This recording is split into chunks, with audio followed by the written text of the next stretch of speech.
Hey everyone, today we're going to talk about Pulp Fiction. It's a 1994 film starring Samuel L. Jackson, John Travolta, Uma Thurman, and Bruce Willis. It's directed by Quentin Tarantino in a spectacular fashion. I love a lot of Tarantino films. I think this one just might be my favorite.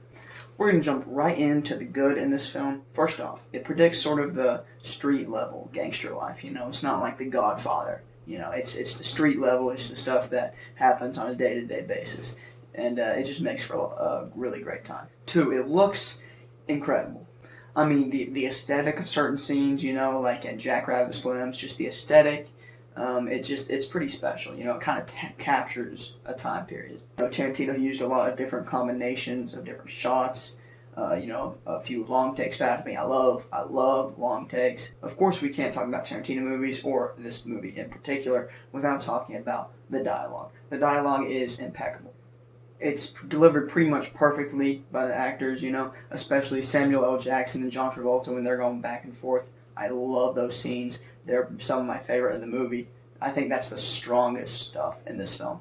You know what they call a quarter pounder with cheese in Paris? They don't call it a quarter pounder with cheese? Oh man, they got the metric system. They wouldn't know what the fuck a quarter pounder is. And what do they call it? They call it Royale with cheese. Also, like I was talking about with John Travolta and Samuel L. Jackson, Jules and Vincent, there are some hilarious scenes between those two, and throughout the other parts of the film too. But mostly, I think most of the comedy comes from those two characters. It's a surprisingly funny movie. Like the first time I watched it, to be fair, I was a little bit younger than I probably should have been watching it. Like I didn't get it. I didn't think it was funny. I didn't really get why everyone thought it was so good.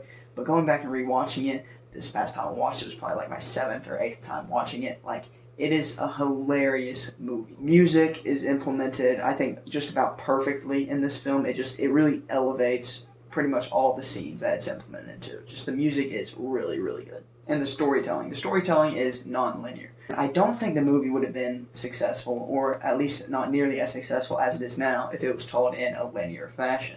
The end scene of the film, the final scene, it's not the last scene chronologically, but the final scene in the film, it almost gives you a weird cathartic feeling when you watch it. I don't know if that's just me. If the actual chronological ending had been placed at the end of the film, I don't think it would have stuck with people as much. It definitely would not have stuck with me as much. So some scenes that stuck out to me, it's sort of a cold open in the diner, between Tim Roth's character and I'm forgetting the name of the actors who acted alongside him. But that scene, it really just draws you in. It's got quick, snappy dialogue, the conversation between them.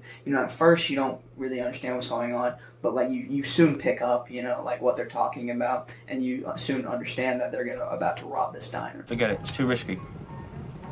I'm through doing that shit. You always say that, the same thing every time.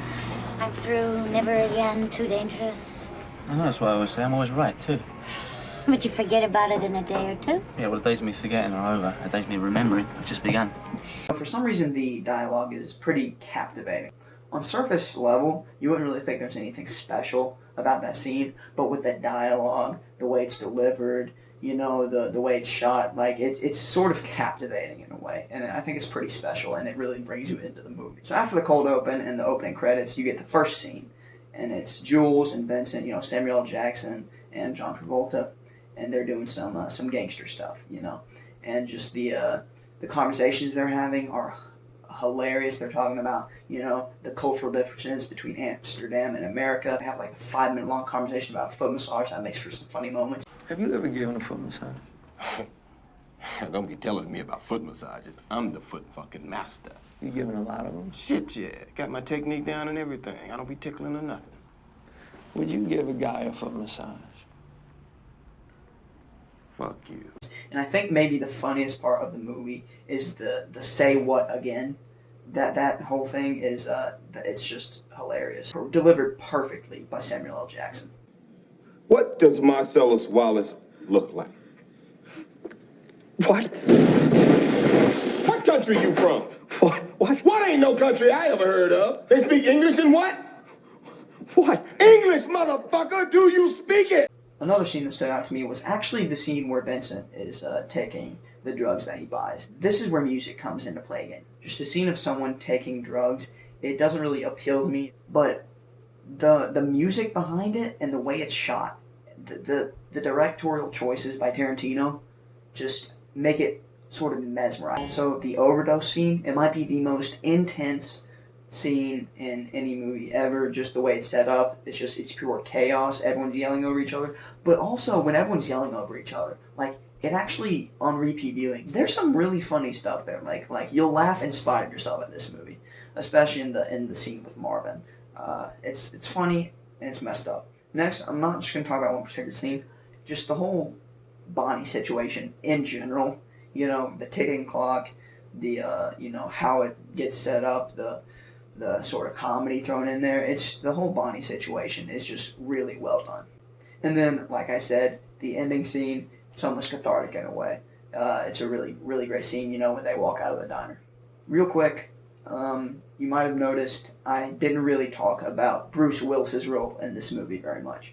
It's not because I don't like it, it's just because I inherently find that plotline a little bit less interesting than the others. It doesn't really have that dynamic to it, the Vincent and Jules dynamic. It doesn't really have anything special to it. For the most part, it's just Butch on his own. And it's not bad at all, but it's just inherently less interesting. But I think the movie needs that plot line. Without that plot line, it doesn't really work.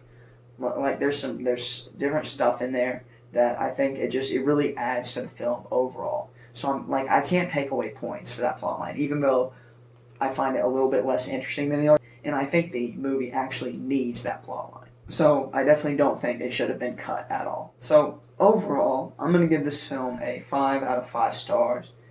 Just excellent. Pretty much all around excellent. I don't really have any complaints with this movie. Like I said, I've watched it 7 or 8 times. I just keep going back to it. It's just such a well-made film. So if you agree with me, drop it down in the comments. If you disagree with me, feel free to let me know what you disagree with. Let me know what you think I should review next, and I will see you all next time.